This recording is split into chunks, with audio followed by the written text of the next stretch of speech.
Envoie ton Esprit Saint, ton feu d'amour divin, déploie ton cœur et viens nous sauver. Délivre-nous de nous, délivre-nous de tout ce qui refuse en nous de t'aimer.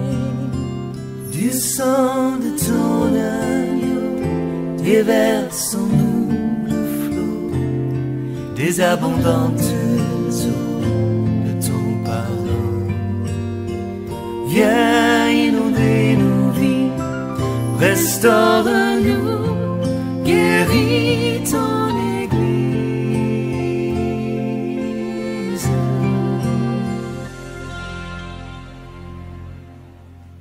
Quelle est la circonstance ou les circonstances dans lesquelles Dieu appelle son peuple rebelle et que Dieu n'appelle pas les dosos et que Dieu n'appelle pas les païens et que Dieu n'appelle pas ceux qui adorent le vaudou ou qui adorent Baal, n'est-ce pas, les rebelles. Alléluia. Et c'est ce que nous allons brièvement expliquer.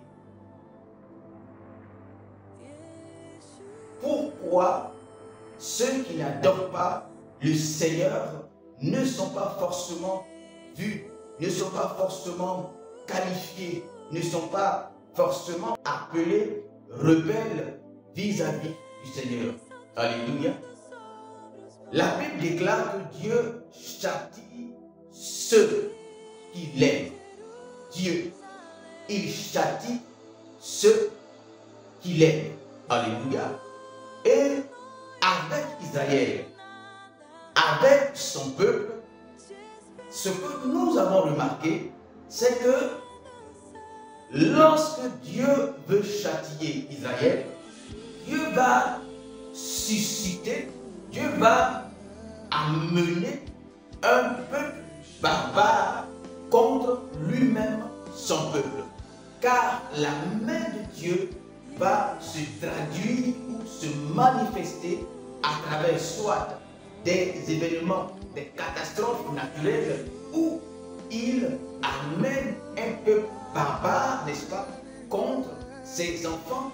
Il amène des oppositions, il amène une personne, il amène quelqu'un qui forcément ne le connaît pas, quelqu'un qui a de mauvaises intentions, quelqu'un qui aime faire le mal, quelqu'un qui aime faire des histoires, quelqu'un que tu ne peux pas battre, quelqu'un que tu ne peux pas dominer ou dompter, afin que cette personne-là te domine, afin que cette personne-là, n'est-ce pas, puisse être comme la verge, comme la main de Dieu, afin de traduire la colère de Dieu sur ta vie, sur toi. Alléluia.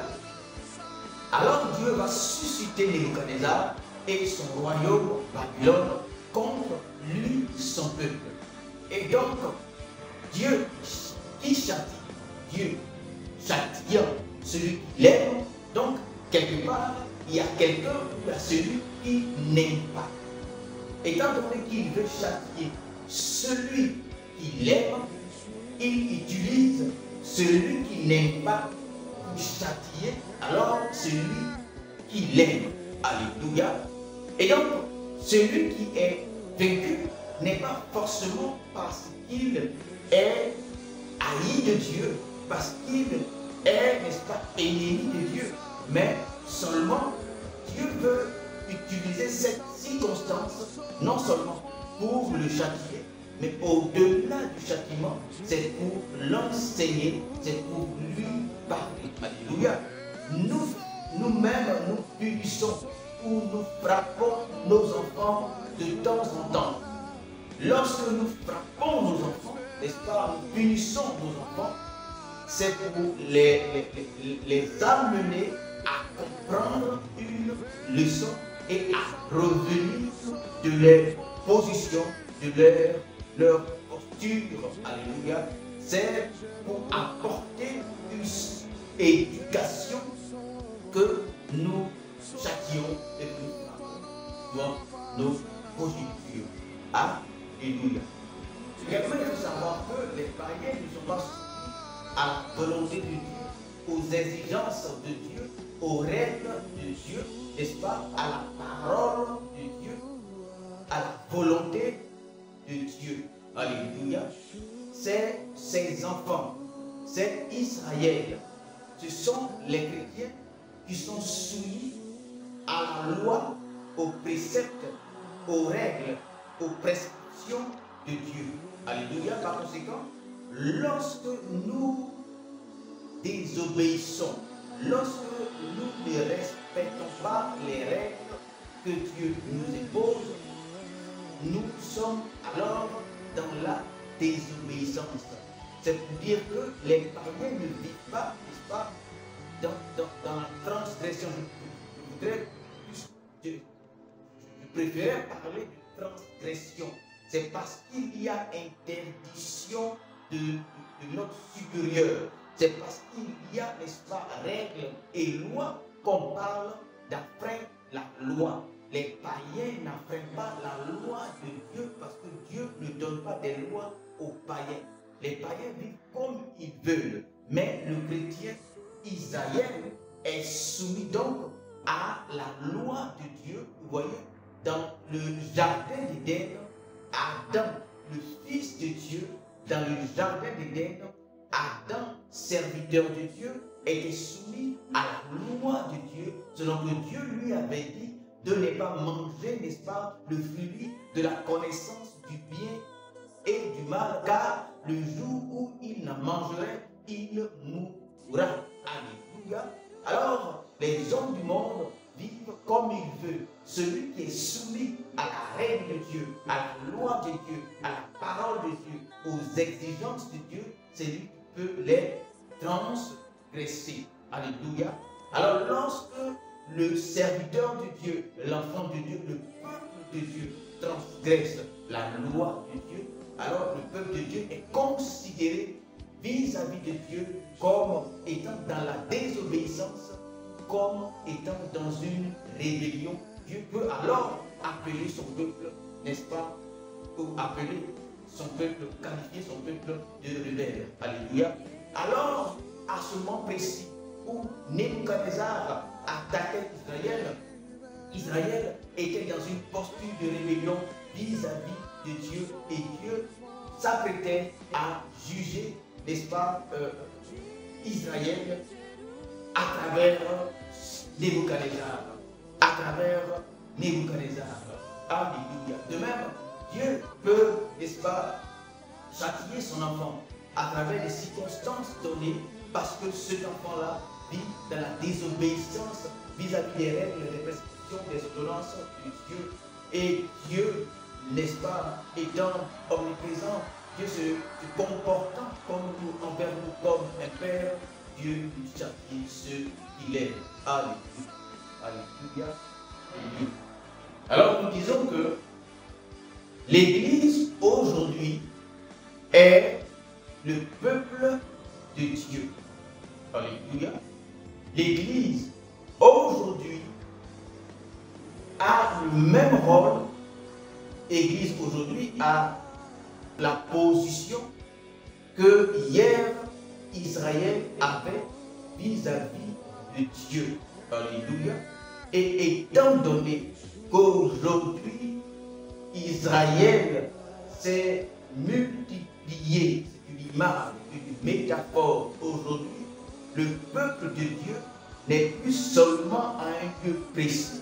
Le peuple de Dieu n'est plus seulement défini par un groupe de personnes, par un seul peuple. Le peuple de Dieu est sur plusieurs endroits ou à plusieurs endroits. C'est pourquoi dans le livre d'Apocalypse, Dieu parle à plusieurs églises. Et vous verrez que chaque église a sa personnalité, chaque église a sa particularité, chaque église a, n'est-ce pas, son caractère, a sa façon de faire, son péché, et également, ou en tout cas la plupart, elles ont ce que Dieu apprécie et l'autre part. des choses que Dieu n'apprécie pas à travers, n'est-ce pas, leur comportement. Donc aujourd'hui, nous devons regarder notre Église. Chaque peuple doit regarder son Église afin de voir qu'est-ce qui ne va pas dans son Église, afin de voir ce que Dieu reproche à son Église et également, bien entendu, ses forces. Il faut dire que les forces de l'Église, comme une personne, est, n'est-ce pas, est un avantage ou est un acquis. Mais maintenant, il faut travailler sur ses failles. Il faut travailler en tant que personne et également en tant qu'Église sur ses défauts, sur ses faiblesses, afin de pouvoir, n'est-ce pas, les corriger. Alléluia. Être meilleur vis-à-vis de Dieu, vis-à-vis du Seigneur. Et c'est là notre objectif. Aujourd'hui, dans cette fin de temps, Jésus-Christ revient, Jésus-Christ arrive. Quelles sont donc nos difficultés, nos défauts, nos péchés? Il faut les savoir afin de travailler à ces choses-là et améliorer notre condition, améliorer notre posture, améliorer, n'est-ce pas, notre position vis-à-vis du Seigneur Jésus qui revient bientôt. C'est lui qui nous a appelés, c'est lui qui nous a fait, et la Bible déclare, n'est-ce pas, et que les bonnes œuvres qu'il a préparées d'avance, nous devions, n'est-ce pas, les pratiquer ou les produire. Alléluia. C'est ce qui fera de nous la différence avec les autres. C'est ce qui fera de nous la différence avec les autres. Alléluia. Alors que le nom du Seigneur soit béni. Y a-t-il donc une différence entre le peuple de Dieu et les païens? C'est ce dont nous avons commencé à introduire la semaine passée. Du sang de ton âme.